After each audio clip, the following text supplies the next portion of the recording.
નમસ્કાર મિત્રો, સ્વાગત છે તમારું મારી યુટ્યુબ ચેનલ ઓફિશિયલ માહિતીમાં।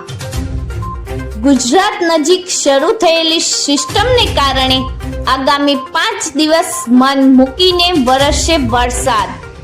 તો ક્યાં ક્યાં અતિ ભારે વરસાદની આગાહી કરવામાં આવી છે, આના વિશેની સંપૂર્ણ માહિતી મેળવવા માટે આ વિડિયોને અંત સુધી જરૂર નિહાળજો અને હજુ સુધી મારી ચેનલને સબસ્ક્રાઇબ ના કરી હોય તો સબસ્ક્રાઇબ કરી લેજો। મિત્રો, ગુજરાતમાં હાલ 3 સિસ્ટમ સક્રિય છે, જેના કારણે રાજ્યમાં ભારેથી અતિ ભારે વરસાદ વરસી રહ્યો છે। હવામાન વિભાગ પ્રમાણે ગુજરાતમાં 5 દિવસ ગાજવીજ સાથે વરસાદની શક્યતા દર્શાવવામાં આવી છે। આ સાથે જ માછીમારોને દરિયો ન ખેડવા માટેની ચેતવણી પણ આપવામાં આવી છે। સાથે જ સૌરાષ્ટ્રમાં આજે સવારથી જ વરસાદ વરસી રહ્યો છે। હવામાન વિભાગે આપેલી માહિતી પ્રમાણે આજના હવામાન વિભાગ પ્રમાણે રાજ્યના કુલ 9 જિલ્લાઓમાં કાલ સવાર સુધી રેડ એલર્ટ આપવામાં આવ્યું છે, જેમાં દ્વારકા, પોરબંદર, જૂનાગઢ, ગીર સોમનાથ, રાજકોટ, ગીર સોમનાથ, અમરેલી, વલસાડ, નવસારી, સુરત, દમણ અને દાદરાનગર હવેલીમાં અત્યંત ભારે વરસાદની આગાહી આપવામાં આવી છે। સાથે જ દક્ષિણ ગુજરાતના જે જિલ્લાઓમાં એલર્ટ છે ત્યાં ગાજવીજ થવાની ચેતવણી પણ આપવામાં આવી છે। આ સાથે જ આજે આપેલા માહિતી પ્રમાણે 11 જિલ્લાઓમાં વરસાદનું ઓરેન્જ એલર્ટ આપવામાં આવ્યું છે।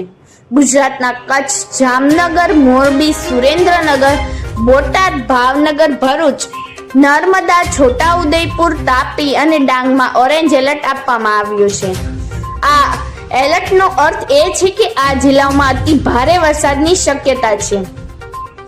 મિત્રો, ખાસ કરીને દક્ષિણ ગુજરાતના જે જિલ્લાઓમાં એલર્ટ છે ત્યાં ગાજવીજ થવાની ચેતવણી પણ આપવામાં આવી છે। હવામાન વિભાગની માહિતી પ્રમાણે અમદાવાદ, આણંદ, વડોદરા, પંચમહાલ અને દાહોદમાં યલો એલર્ટ આપવામાં આવ્યું છે। આ એલર્ટમાં ભારે વરસાદ થવાની પણ શક્યતા રહેલી છે। 20મી તારીખ પ્રમાણે વલસાડ, નવસારી, સુરત, દમણ અને દાદરાનગર હવેલીમાં રેડ એલર્ટ છે, જ્યારે દેવભૂમિ દ્વારકા, પોરબંદર, જૂનાગઢ, ગીર સોમનાથ, દીવ, અમરેલી અને રાજકોટમાં ઓરેન્જ એલર્ટ છે, જ્યારે કચ્છ, જામનગર, ભાવનગર, સાબરકાંઠા, અરવલ્લી, ભરૂચ અને નર્મદા, તાપી અને ડાંગમાં યલો એલર્ટ આપવામાં આવ્યું છે। આ ઉપરાંતના તમામ જિલ્લાઓમાં કોઈ ચેતવણી આપવામાં નથી આવી, જ્યારે 21મી તારીખે જૂનાગઢ, ગીર સોમનાથ, અમરેલી, ભાવનગર, ભરૂચ, સુરત, તાપી, ડાંગ, નવસારી, વલસાડ, દમણ, દાદરાનગર હવેલીમાં ઓરેન્જ એલર્ટ છે। આ ઉપરાંત દ્વારકા, પોરબંદર, રાજકોટ, વડોદરા અને છોટાઉદેપુર અને નર્મદામાં યલો એલર્ટ આપવામાં આવ્યું છે। આ ઉપરાંતના જિલ્લાઓમાં વરસાદની કોઈ ચેતવણી નથી।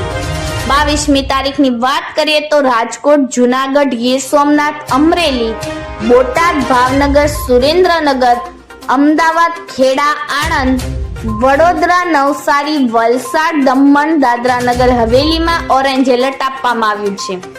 આ સાથે જ મોરબી, જામનગર, દ્વારકા, પોરબંદર, ભરૂચ, સુરત, તાપી, ડાંગ, નર્મદા, છોટાઉદેપુર, પંચમહાલ, મહીસાગર, દાહોદ અને ગાંધીનગરમાં યલો એલર્ટ આપવામાં આવ્યું છે। આ ઉપરાંતના જિલ્લાઓમાં કોઈ ચેતવણી આપવામાં નથી આવી અને 23મી તારીખે બનાસકાંઠા, પાટણ, મહેસાણા, સાબરકાંઠા, સુરેન્દ્રનગર, બોટાદ અને ભાવનગરમાં ઓરેન્જ એલર્ટની આગાહી આપવામાં આવી છે। મિત્રો, આવી જ વધુ માહિતી મેળવતી રહેવા માટે મારી ચેનલ સાથે જોડાયેલા રહેજો।